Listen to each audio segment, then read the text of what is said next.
From data rails, this is FP&A Today. Hello, everyone. Welcome to FP&A Today. I am your host, Paul Barnhurst, aka the FP&A Guy, and you are listening to FP&A Today. FP&A Today is brought to you by Data Rails, financial planning and analysis platform for Excel users.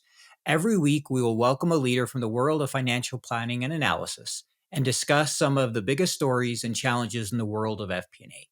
We'll provide you with actionable advice about financial planning and analysis today. This is going to be your go-to resource for everything FP&A. Today, I am thrilled to welcome Kathy Svetina with me. A little bit about her. She went to DePaul University. She grew up in Slovenia. She got a degree in finance and accounting, worked for a number of large corporations among Discover and AON and some others during her career. And then she started her own business a few years ago called Newcastle Finance. She works as a fractional CFO supporting woman-owned businesses. Kathy, thanks for joining us today. We're thrilled to have you on the show. Thanks so much for the invite, Paul. I'm super happy to be here. Oh, great. Well, could you start and just walk us through a little bit of your background? Tell us how you got into FP&A and what's kept you working in FP&A. Originally when I thought about going into finance, and I always wanted to be in finance ever since I was 12 years old, believe it or not, I thought that I'm going to be a stockbroker and then an investment banker. So the funny thing that happened was I got into college, I started studying investment banking, and I was able to actually shadow some of those people because the college that I went to, DePaul University, had a lot of good relationship with the businesses around it. Mm-hmm. And I realized this is absolutely not what I want to be doing. I was lucky that I realized that very, very early on. So then I switched into corporate finance, and that's how I got into FP&A. Obviously, there is no FP&A courses in college. So essentially everything that I know about FP&A has been through my career in the corporate finance. And I started in accounting originally, which was great because it gives you that foundation of the financial statements. And believe it or not, I still like doing T accounts. They're a lot of fun to do. I recommend doing them sometimes. And then I moved into various FP&A roles in different companies. Like I said, billion-dollar companies. I was supporting marketing, sales, and then operations. And then I ended up being in global shared services for a major publishing company in Netherlands for 6 years. And then I moved into banking for about 2.5 years, doing a lot of FP&A for them. And then I started my own business. Oh, great. No, I appreciate the story. I'm not sure I could quite agree on the T accounts. The rest I followed, but then I don't have an accounting degree, so that might have something to do with it. We'll agree to disagree. How about that? It won't be the first time. I think on one of the episodes, someone told me their favorite feature was merge and center. And I'm like, we'll just have to agree to disagree. I can't say that's my favorite thing to do in Excel. So I get it. So I know you currently run your own practice, Fractional CFO Services. You support women-owned businesses. Can you talk a little bit about, what led you to start your own business? And then why did you choose to focus on women-owned businesses? So I come from a background of entrepreneurs. So my dad is an entrepreneur. My aunt is an entrepreneur. And, looking into their journey and how they were running their businesses, it was almost like looking from the outside in. And I noticed like they were really struggling. And the thing that we're really struggling is finances. So originally, I never wanted to be an entrepreneur, but it was like, it feels like when you have it in your blood, it's just there. It's constantly in your mind. So once I left my last role and I was deciding, what's next for me, I said, I really want to do something different. I could go into another FP&A role in corporate finance, but it just didn't feel right. So, and I really wanted to go and support the small businesses because large companies have so many resources supporting all the finances. You have the treasury department, you have the tax department, you have accounting department, you have the FP&A people. But when you go into the small business world, even if it's multiple $1 million that they're making, you don't have anyone actually supporting them and doing all the planning, all the budgeting, all the real analysis. I mean, you have the bookkeepers and accountants, but we all know that the bookkeeping and accounting is about history, right? It's about what happened in the company and maybe a little bit about the present, putting the reports together, but nothing really about that strategic planning for the future and actually making decisions, like the real management decisions. So I wanted to offer that to small businesses. So that was number one thing. And the other thing was I wanted to offer that to women-owned businesses, because my personal mission is to have more women be in the executive roles and the CIO roles, and to really get there in their business, to grow their business. They need to be very comfortable with their finances, and they need to really know how to actually use them to get to that point. And I really wanted to support that. So that's why my whole mission of the Newcastle Finance is to support growing women-owned businesses. No, thank you. And that makes a lot of sense. So being that most of your customers are probably new, this is the first time they've had fractional CFO or FP&A services. Do they come and find you typically? And how do you find they feel once they realize kind of the benefit they get from having somebody? How's that kind of that process go? So the majority of them, the way how they find me, and I wish it was the case that someone just, wakes up in the middle of the night and says, I need a fractional CFO. Unfortunately, it doesn't happen that way. The way how they usually find me is because someone tells them, hey, you really need someone like this in your business. And it's usually their accountants or the bookkeepers say, this is not my expertise. You really need someone with more type of advanced thinking about strategy, about finances. So they would refer them to me. Or sometimes, their operations people would actually say you need someone. So there's a lot of referrals that I get from people who are supporting the type of growing businesses that I support, right? Now, that makes sense. I mean, it's always, word of mouth is always a great way to get business. Yep. That makes a lot of sense. And I imagine working with bookkeepers and different things because they just want to do the accounting. They're not looking to do the future planning. And so when you go in and you first meet with a company, how do you kind of strategically help them plan for the future? What do they usually have in their mind of, FP&A? Like when you come in and sit down with them, are they thinking, okay, you're just someone who's going to build out, my budget? Or how do they kind of see that? And how does that kind of process go when you first sit down with a company and help them understand really what your services are? So in terms of FP&A, it's for us in finance to know what FP&A means. And unfortunately, anyone outside of finance have no idea what FP&A does. I'm sure people can relate to this. A lot of parties like, what do you do? FP&A have no clue. So they're not really coming into the business and asking, can you do financial planning and analysis for me? They come because they have specific problems. And the problems are usually, I am growing. It feels like I am growing really fast. And I do not know whether I can afford it. Can I really afford the people that I'm hiring? Am I hiring them at the right compensation levels? Am I going to be running out of money? Or are the decisions that I'm making, the investment that I'm making in the business, are they really going to give me that return on investment? And I have no idea how to even where to start. So that's where we usually start. Or they have some type of, I know that I need structure in my finances and I have no clue where to even start. Now, and that totally makes sense. The one is the concern over capital burn, right? Yeah. Am I going to run out of cash? Can I afford to do these things? Am I being a good steward with my money? And the second is, okay, I've got big enough. I know I need to figure something out on the financial side, but that's not me, right? I got a bookkeeper that at least keeps the accounting straight, but I need more than that. Exactly. And that makes a lot of sense. So, as you meet with businesses and you help them through, kind of KPIs and measuring things, what are some of those first things that you typically try to look at with the business?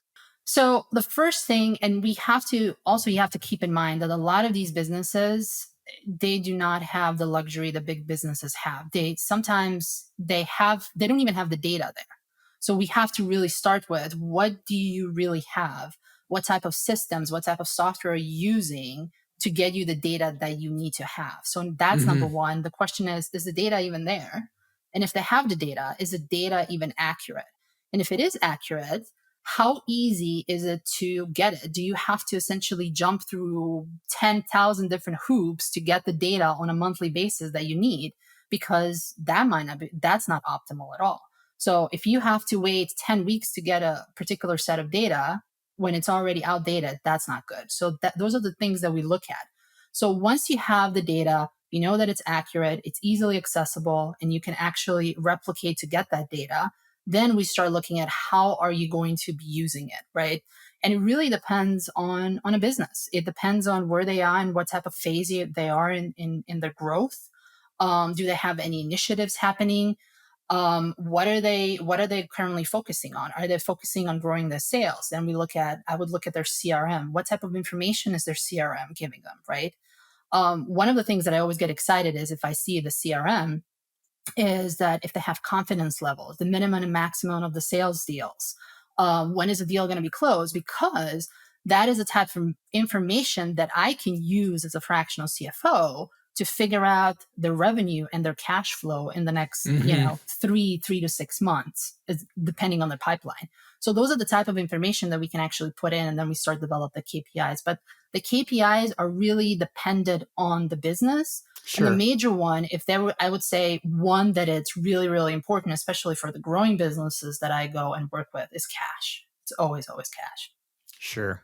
No, and that's what makes sense. I figured you'd say cash, and then understanding that sales pipeline is always helpful. And how often do you find that they have a good handle on their pipeline? I'm guessing with smaller companies, it's often a mess most of the Yes. time. Yes. Yeah. Some And Excel spreadsheet with old information. yeah, exactly. So the first thing, like I said, it's important to get the data in a reasonable amount of time. So if I see that happening, I will go and advise them, hey, maybe we should take a look at these different softwares because it's good for them, it's good for me. I can actually help them plan for the future better. Mm-hmm. Yeah, I mean, it really is the first step. So there's a lot of, before we can do any type of FP&A, even touch it, it has to be that we have the systems and the processes correctly done, that we're using the right tools so that we can get that information. And do you find they're pretty open to putting kind of those systems and tools in place, kind of getting their house in order? Or do a lot of them like, I don't want to spend that money? How's the kind of typical responses? You try to help them understand those investments to get the data in a shape where you can really do some of the analysis you need. They're very open to it because it is a growing pain and it's a growing issue for them. And they know that if they don't solve it right now at the point that they are, where they are, they're not going to be able to grow. And they understand that without the data, they won't be able to make good decisions. Because if you don't have good data, you just cannot make good decisions. It just doesn't happen. No, I totally agree. And that totally makes sense. That's good that you're working with customers to realize that and they understand they've hit that point, right? Because everybody hits that point where you're like, all right, I got to invest in some more tools. This isn't working, right? And put things in order, so to speak. And I know when you say when not having the data, because I've worked for some companies where just a total, complete mess with the data and spent, forever cleaning things. And I'm like, all right, do I do FP&A or do I do data cleansing? Yeah. Which I think we've all had those roles where you feel like you're just doing data cleansing. Yeah. And so, and that's really not a good use of the FP&A's time either. I mean, we can do data cleansing, but you don't really want to use our time doing data cleansing. No, it's probably not the best use of dollars, nor obviously are they getting value in the return. If the data cleansing is a one-time effort and it's really going to provide strategic value, makes sense. But if all you're doing is data cleansing every time and not getting to a point of automation, it's just wasting kind of everybody's time. Yeah, exactly. So definitely have seen that a lot. So do you have a certain industry that you mostly see with these growing businesses, or kind of see them all over the place, or what do you typically see? So typically I am mostly in the service-based industry, but not because I picked it that way. It's just because the customers find me, but I am across the board. I can work with any industry. And I actually do, when people do ask me, okay, can you work with this industry and that industry? And I say yes. And the reason for that is you don't really want a fractional CFO that's tied and married to one particular industry, because in my career, I've seen lots of different companies, lots of different industries, and you get takeaways and best practices from each of them. So someone who has a wide range of experience is actually more beneficial to a company because they can bring more knowledge, more best practices, see what worked and what didn't. And it really is there as an advisor and a sounding board to the founder and to the owner. So not having someone who's tied into the industry is very beneficial to the business. No, and that makes a lot of sense. You bring a different perspective, seeing different industries and seeing, like you said, best practices. And so maybe talking a little bit about best practices, how do you think, with your company's kind of best practices around doing that budgeting and forecasting? Do you go in and kind of start by trying to create an annual, 12-month plan, or how do you typically approach helping them, build out their budgeting and forecasting process? So going all the way to back to it is that usually by the time I come in, they have never had a budget, they have never had a forecast. They understand the value of it and they see why this is important, but no one's ever done that. And Hmm. usually, and there's a couple of reasons why no one's ever done that. One is because the data that they had wasn't available that you need for that type of budget to be, actually, it's not just throwing something on the wall and see what sticks. Yep. You really want it to be usable for them.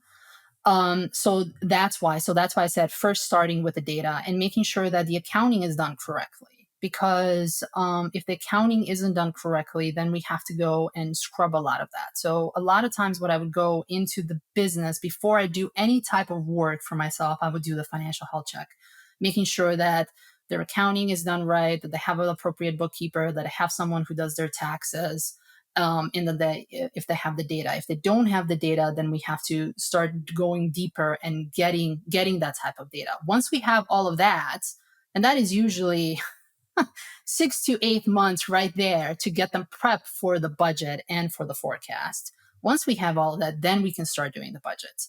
And then usually what I will do is I would look at the historicals information, obviously, because I don't know how reliable that is. I really have to Hmm. look at it and look at it from, does it pass the sniff test? There's something off here. What's going on? Why is the revenue so wonky? A lot of times what happens is because they've never really had proper revenue recognition. Yep. The revenue, the P&L is completely, 1 month you have 100,000 loss, and then the other month you have 400,000 gain. It's profit. It's bad. So making sure that that's done right. And once we normalize it, figure out what's happening, then I will go and start doing the budgets. And the budgets right now, the way how I do them, because you have a lot of tools that you can use for small businesses. Fathom is one, Spotlight reporting is one. There's all these tools that the small businesses can use. Yep. But for me, for personally, I still rely a lot on Excel. And I have a love-hate relationship with Excel, just throwing it out there, but it's still one of the best ways to really control the inputs and the outputs, because then I don't have to figure out what the software is calculating. I can just figure it out myself. And then if we are using the software like Fathom, which I like to use for budgeting for clients, I will just input it in. But I will not let the software actually calculates the three-way modeling for it. So hopefully that answers your question. No, that's a lot of good information there. And I think many people have a little bit of a love-hate relationship. Some people absolutely love Excel, some people hate it. Most people love the flexibility. They hate the errors and some of the challenges, but it's still one of the best tools out there, right? We Yep. all we all end up going back to it because it's incredibly flexible.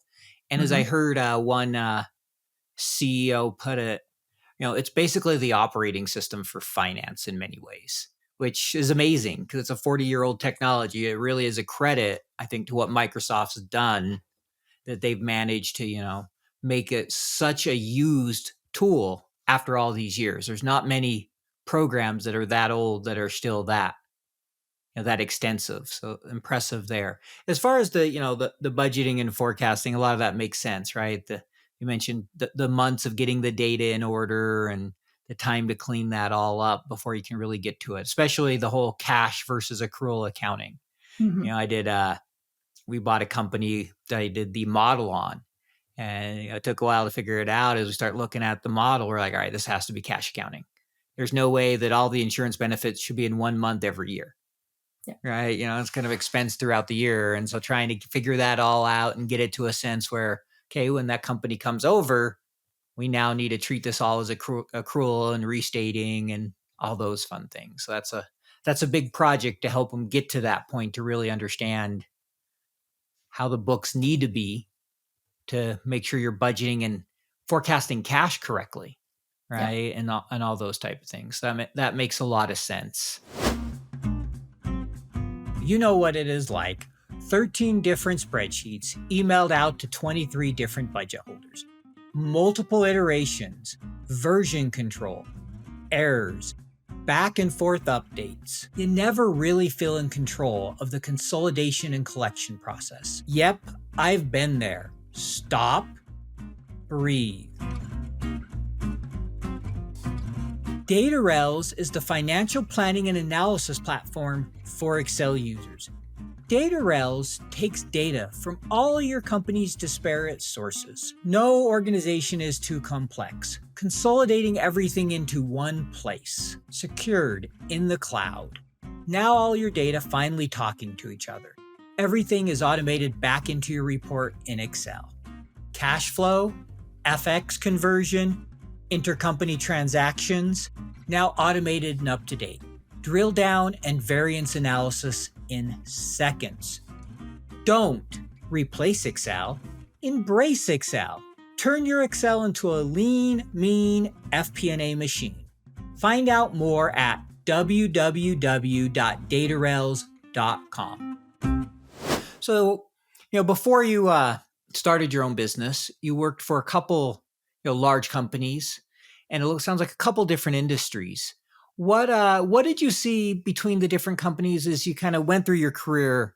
Did you see in the way of changing for FP&A? How did you see it change from when you started to kind of where we're at today? That's a great question. I think, originally when I started in these corporations, I was in the accounting department. So, and like I explained, before, I think it's very important for FP&A to start in accounting, not stay in there for long, but because it gives you that foundation to see the numbers and to start question whether something doesn't feel or look right. Like, for example, revenue recognition, right? If you do not have the background in accounting to know, like seeing those type of swings, it's really hard to explain. So having that background, it's super, super important. But I think over the couple of years when I was, going from the accounting, it went from, I think FP&A started going from just reporting to actually being almost like an internal consultant. And that's how I see FP&A nowadays. It's being that internal consultant to the company because, right now, what I'm seeing, especially on LinkedIn, is there seem to be like two camps of people. One that's pushing FP&A towards more modeling and coding and pushing it towards more data driven. And then there's the other camp that it's more business partnering, being more of an internal consultant. So I am definitely in the camp of being an internal consultant because I really think that is where the value of the FP&A lies, especially with all the tools and the modeling tools coming outside right now. I mean, there's so many companies, and Paul, you know this because you review all of these. There's so many tools out there that can actually do a lot of the modeling for you. So making sure that you have those type of conversation with the business, and you can actually put the numbers together, seeing what makes sense, knowing the business, expecting not just what's happening in business, what's going to happen in economy. That is where the true value of the FP&A lies. And I'm seeing this progress and the expectation, at least in the businesses that I worked in before I went on my own, that they really want to see that internal consultant.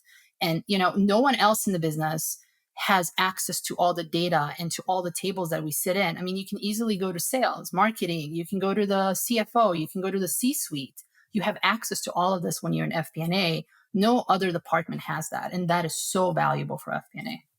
No, totally agree. And yeah, you definitely see a lot of that. I saw one poll, I think the other day, where 60% of people that were finance said they needed to learn a programming language. And I'm like, I'm not sure even if 60% knew them that would be the best use of time.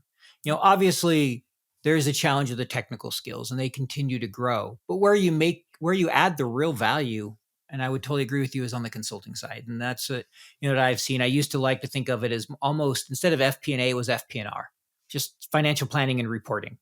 Yep. There wasn't a lot of analysis. I mean, compared to today, now it's such a huge part in being that consultant, partnering with the business and having that view to be able to go to them and say, have you thought about this? Being able to look at the numbers and show them things and help them think through what should be next is really where the value comes. Much of the reporting and other things can be automated. There's a lot of great tools like, data rails out there that, can help you with the budgeting and the forecasting and giving you the database so you're not stuck in, Excel hell. Some of them will work great in Excel. Some of them have gone different routes, but they help bring you some of that versioning and that control and that automation you need, right? I mean, if that's all we're doing, then what value are we bringing to the business? And that's actually exciting to see these tools coming out, because now you don't have to spend so much time on figuring out that the errors in Excel are not populating, or that the data is scrubbed, like we talked about before, that you're not doing the data scrubbing because the software is doing that for you. So you're really freeing your time to do these value-added activities, being the partner to the business, having those types of conversations, asking those really insightful questions is what we're doing, does it make sense for the business? Maybe we should do something the other way. Maybe I can model it for you. Let's see how this plans out. So really being that anticipatory partner in the business and helping them figure things out. Essentially, we all want the companies to be healthy, sustainable. My whole thing is about healthy, sustainable businesses, and FP&A is a great way to get there. No, totally agree. I mean, there's so much value that can be brought by FP&A. I remember general manager saying, he knew he had good FP&A when they helped, his words were, shape the P&L, which is what he meant by that is you're not just reporting it, you're helping influence it and drive it forward. And that really stuck with me, is that's what we're supposed to do. And that's what an internal consultant does, right? It helps solve problems and improve things. And if you're not doing that, either the company hasn't realized the value, which I've seen, or you're not doing it right. It's one of the two, or maybe, there's always a third option. You're in that role where you're just doing reporting.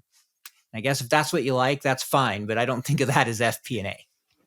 Yeah. So I've really enjoyed kind of talking and learning a little bit more about your business and your background. It sounds fascinating. I've always loved learning about small businesses. As a kid, I did entrepreneurship in high school, and I wrote a business plan and competed in some contests, and never really started my own business because I was always like, well, there's never a good opportunity. I'm like, I can go buy a franchise, but then I'm just buying work. Mm-hmm. Basically, I'm just marrying myself to something where, I'll make a little bit more, but is that really what I want to do? And so I can totally relate to that. You mentioned before we started the podcast, wanting to start your own business, coming from a family of entrepreneurs and being able to work with entrepreneurs. Kind of fun, because that's something I've always found fascinating, is that small business world. So I really liked hearing your story and hearing how you provide those fractional services, because I've had the opportunity to do a little bit of that now, but not much. So I'm kind of excited. I think that's a great opportunity and very rewarding, I would think. Maybe talk a little bit about that, of just how is it rewarding to see these businesses kind of grow, and maybe a favorite experience or something that's really meant a lot to you in helping these businesses. Yeah. If you've been in corporate finance, and I would assume that most of your listeners have been, especially if you're at FP&A, that there's sometimes times when you really work on a particular analysis or a model, and then it just kind of goes into the never land, never to hear from again. The presentation just kind of withers down. That wastebasket. Yeah. This does not happen in small businesses. It really doesn't, because they do not have time to waste. They really need if they need the analysis, they need the analysis for a reason, and they are ready to take action. Mm-hmm. So, and I can give you an example, which is also, it was very recent, and I think it's also a good example of FP&A done in the best possible way. So I have a client right now that she was really struggling with the commissions for her salespeople. Like, before we started doing this project, she had no defined commission plan. It was really all over the place. It was basically every single salesperson that she had their own thing. Every person had their own plan. It was really hard to track. And when it's hard to track, it's hard to predict. And it's hard to really pay. And when people don't understand how they're being paid, they can get really resentful. So it wasn't really based on anything. It wasn't based on a model. It was just mostly like what feels right. So the outcome for the business was that essentially, if we remained on the same commission plan, that the business would be losing money because no one really took into account the margins, the cost, anything of that. So you can imagine it was a problem. It was a big problem. Yeah, huge problem. Yeah. So when I started doing this and I started looking into it, the first thing that you can put the financial model together. You can have a couple of scenarios, and which is what I did. But the other thing that I'm also thinking about as I'm putting these scenarios in business together is how is this going to drive the behavior of the people, right? So it's really, especially in the sales commission example, it's, you can put the model together, it looks great on the spreadsheet, but what type of behavior are we really rewarding? What type of behavior are we going to get from the people? So I can model as much as I can, and I have a gist of how the behavior is going to look like. But what I really did need was someone from sales, someone who lives and breathes sales. So what we actually ended up happening is we hired a sales consultant that was sitting on these meetings, sitting on the models, and having a conversation like, does this make sense? Does this type of plan, how would that reward people? Is that something that we can choose? So I use this example because it's a beautiful example of FP&A, of finance working together with sales, working together with operations, and with the founder and the business owner, everyone working together in a room to come up with a plan that makes sense, not just from the financial perspective, but also from the business and from the behavioral perspective. So what ended up happening, we came up with this plan. There were two types. It was very easy to understand. It's easy to predict. It's very easy to for people to actually understand what they're being paid on, how they're being paid off, and it incentivizes them on the margin. So they have to go and hit certain margins to get that commission plan. And right now we implemented it about 2 months ago, and we're already seeing like really great results in the business. Everyone's on track. They know what to expect, and they're really trying to hit those margins because we put that right behavior into the actual model, into the actual plan. That is a great example of, cross disciplines working together, and how, you being a fractional CFO, kind of FP&A support can bring value to help get that process started. And, real awareness to recognize, look, this isn't my area of expertise in the sense of the incentives. I can give my thoughts and I can have a general idea, but let's go ahead and bring somebody in. It will be worth it in the long run, and helping the business understand it's an investment that if we all come together and you get this right, it drives the business forward. I think I heard once that, a well-designed commission plan on average, like the best commission plans, I think it was like 17 or 18% of revenue can be driven just by those plans. On average, a good plan. And I've had the opportunity to design some plans in one job I had, work with head of sales, and I'd never done it before. And it was a real challenge. It was a real learning experience and helped me realize the value. And I can still remember how mad some of the people were when we rolled it out. It was over 100, I think it was around 100 people it impacted, and you can never win with everybody. You can't. Yeah, because you are dealing with people's livelihoods, and I think people are even more emotionally invested in commissions versus in their salary, because it feels so visceral. So making sure that when you're putting these together, that they're well thought of in numbers and in behaviors, because it's really hard to change them. Yep. No, I learned a ton. I calculated the whole sales org for a couple of years, as well as at one point, help put a number of the plans in place, reviewed them, different levels of working with sales ops. And yeah, they were just so critical to get right. And that back and forth of discussion where there'd be times, well, sales would want to do this. You're like, well, financially, that doesn't make sense. From a finance perspective, I can't sign off on that. So let's find a middle ground that makes sense, because we can't lose money on the deals because that's good for the sales guy. That doesn't work very long. So yeah, no, I can relate. That was definitely probably one of the better learning experiences in my career. And it was rewarding to see when it worked right. So I think, we're coming up here toward the end. Just a few more questions here for you. So one question would be, as you look back over your career, so not just as a fractional CFO, but if you look over your whole career, what's probably the achievement you're most proud of? Like if you were in a job interview and they asked you to share, hey, what's your greatest accomplishment? What would that be? The example that I gave, I wouldn't actually say it's my greatest accomplishment, but it's something that's been really recent and something that I'm proud of. It's because, like I said, it really drives the strategic value of finance. And I am also not just, I always think of it, yes, I am in finance, I do it, but I also like to be a spokesperson for finance as well, how valuable it really is. So I think that was such a great example of that, accomplishment that I'm super proud of, not just in terms of what I did, but also what finance can actually do for business. And actually, you can see the real results happening.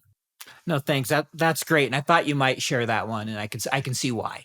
So next question here, as you look at FP&A and you look toward the future, what do you see as the biggest opportunity and biggest challenge going forward for FP&A? I think the biggest opportunity would probably be to the way how we think about finance, because I think historically when we thought about finance, it was mostly about numbers, but it really isn't. Like, finance is, I think at its core, if we get away from, we're just doing the numbers. We're not doing just the numbers. We're really there to drive the business, to make it healthy, to make it sustainable. I hope at least that's our goal. That's certainly is my goal. And how do we do that? It's not just through the numbers, but also about having those soft skills and developing those, and developing the right relationships with the business. There's a lot of opportunity there. So I see that as a growth for finance. The challenges would be, I think, that we just don't get into the weeds, like you said, coding and modeling, which is important. But I'm like, you can have the knowledge of it, but you don't have to actually be the one doing it. So what I would say is, if you want to do that, that's fine. But the real true value of finance is in being that business partner and making sure that your career is going towards that way too. No, that's great. And kind of some advice I give there, and we'll talk a little bit about that more, is we had Carl Seidman on. And he had mentioned what I really like when you talk about those opportunities is he had recommended people, look, if you're going to work in FP&A, there are kind of two things he talked about. One, learn how to communicate. Yep. It's like, I can't say it enough. And then he talked about the most important skill is the ability to anticipate. And, you don't think of that. How they don't teach, nobody in school is like, hey, if you're going to work in finance, you need to learn how to anticipate things. Yes, we talk about assumptions. Yeah, you talk about numbers and things. But I just love the way he boiled it down. And those are both soft skills that are really make you a good consultant, right? And that's really what FP&A should be. Yes, we're doing consulting through the numbers. And we get a view of the whole business. And you have to have the technical skills. You're not going to get there without having proven that you can work in Excel, proven that you understand finance, that you have an understanding of accounting, that you can visualize data. But it's really those ability to communicate, the ability to think strategically that allows you to advance and become a trusted partner. Without them, then the business can find plenty of people that have technical skills and that can just put together a budget. That's not where the value comes. I definitely agree with that. So one question we like to ask everybody here is just kind of a personal question for our audience, kind of unique question. And that is, what's something that not many people know about you? Something they wouldn't find online? I mean, one thing you would find online that I like puzzles, but you would not find online that I'm also a huge fan of Legos. And I don't know if you can see this. I wouldn't have guessed that. Yeah. Oh, those are, okay. I can see them a little bit. I didn't notice those were Legos. These are actually Lego flowers that I put together. Wow. Yep. So I like to do this, and believe it or not, Lego now actually has a whole series targeted just for adults. It's 18 plus. And they're trying to be more like for adults who are doing Legos as sort of a mindfulness type of Zen experience. Mm-hmm. And that's essentially why I do it, because they really are a great relaxation for me. And I just love doing Legos. So I have a lot of like modular houses on my dining table. My husband, he supports it from the side, but yeah.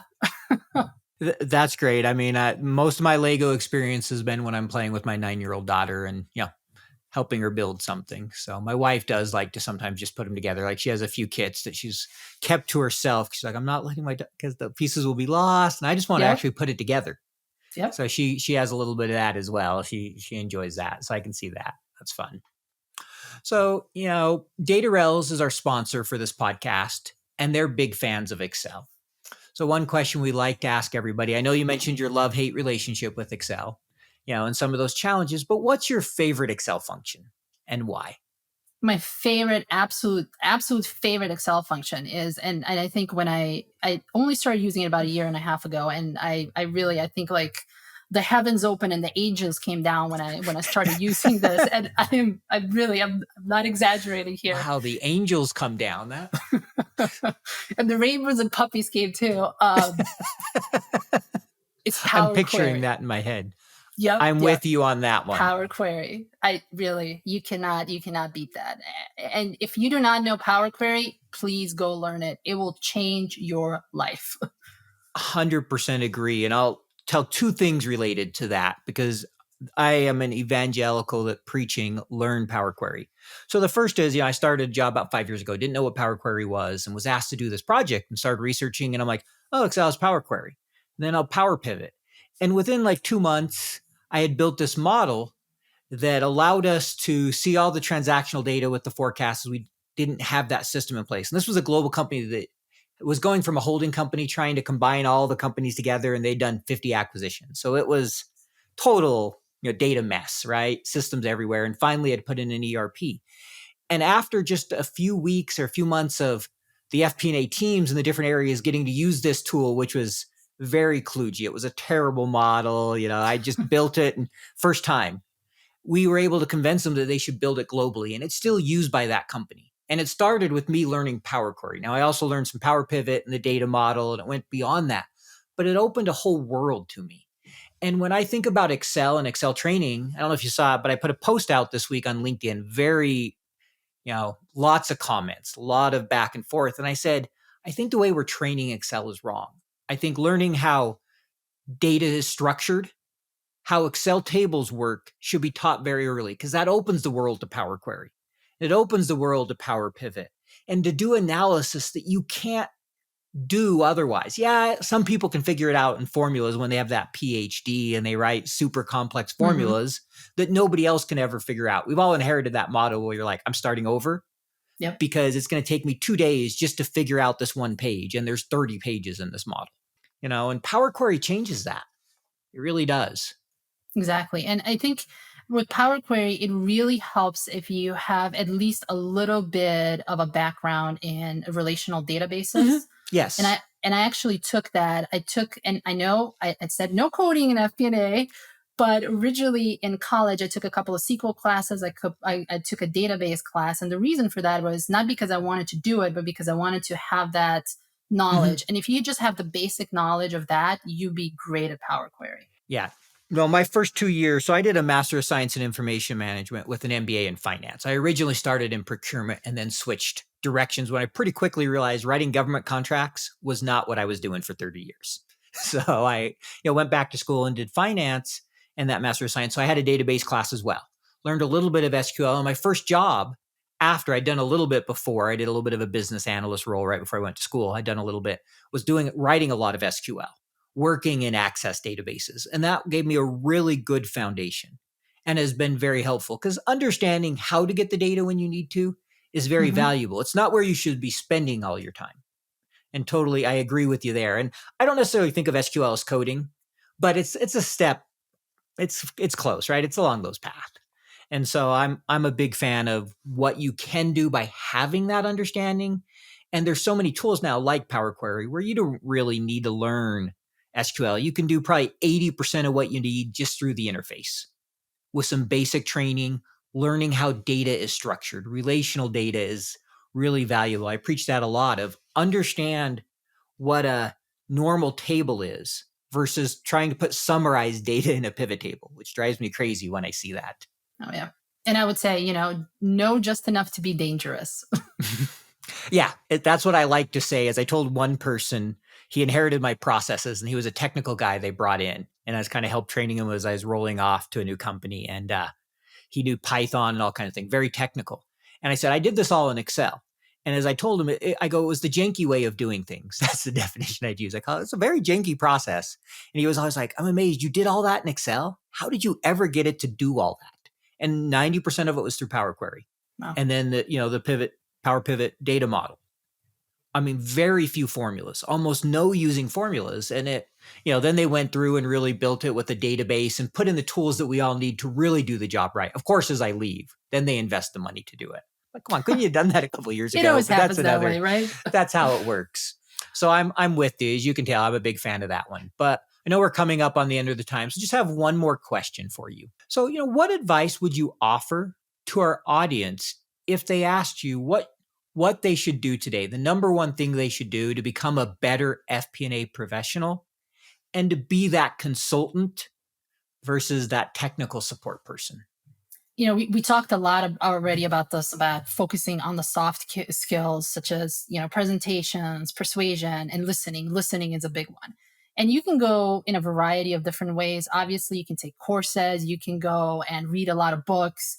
But the best way to really learn this is to either do it or observe someone who does it. And I cannot tell you how valuable it is to watch good salespeople in action. So if you have the option, especially if you're an FP&A, it means that you're in a bigger company, go hang out with a lot of salespeople. You will learn skills that will last you for a lifetime. Salespeople and marketing. Marketing people are very good with storytelling, actually figuring out how to get that engagement, how to get that interest. And great salespeople are great at listening. So if you hang around them, you will absorb a lot of this knowledge just by default. That's the first time I've received that answer, but that is so true. I mean, in the two roles I've enjoyed the most in my career were the ones I worked closest with sales and spent a lot of time with sales and marketing. And now running my own business, and doing some influence marketing, doing content creation, I know exactly what you're talking about as I work with these different marketing companies to try to come up with campaigns and also to sell my own products. That was invaluable, that experience. And I think, seeing this side of things will make me a better FP&A professional, will make me better understand just how important those skills are. So I'm with you on that. I think that's great advice, and somebody can't go wrong by observing the sales and the marketing people, because we all need those skills. Yep. They really are critical skills. And if you don't have people that you can do that in your company, what you could also do is connect with them on LinkedIn. LinkedIn is a great place to learn outside of your industry, and you will learn that way as well. So that's another option. Totally agree. And one other I advise along that way, if you want to understand marketing and content, start posting on LinkedIn. Put yourself out there a little bit. You just have to be willing to not let anything offend you and recognize that some posts are going to bomb. Some posts you might get a lot of comments on. And sometimes you won't always know why, but just keep trying and learning. And that's another great way to kind of get a feel of the marketing, because to a certain extent, you really are marketing yourself when you put yourself out there on LinkedIn. You're marketing your content, you're marketing your brand, who you are. You're showing that you have knowledge in your career, and everybody has some knowledge or value that others can learn from. So that's another I would advise, kind of like you mentioned, connect with the people on LinkedIn, but also, kind of put yourself out there. I know I've seen a number of posts from you and a lot of good content that I've seen where I've learned some things I hadn't thought of that, or learned something new. So I've appreciated that. Yeah, thank you. Well, thank you for your time. We really appreciate you having you on the show today. I know our audience will love to listen to this, and I found it fascinating to hear your story and just the difference you've made as a fractional CFO, especially for woman-owned businesses. It's something that's needed. We need that diversity and need to make sure we're giving every segment of our population those opportunities to succeed, to be CEOs, to have successful businesses. So congratulations for, being willing to be a champion in that area. I think it's great. And thanks again for being on the show. Thanks so much for the invite, Paul. This was really fun. And thanks again for inviting me.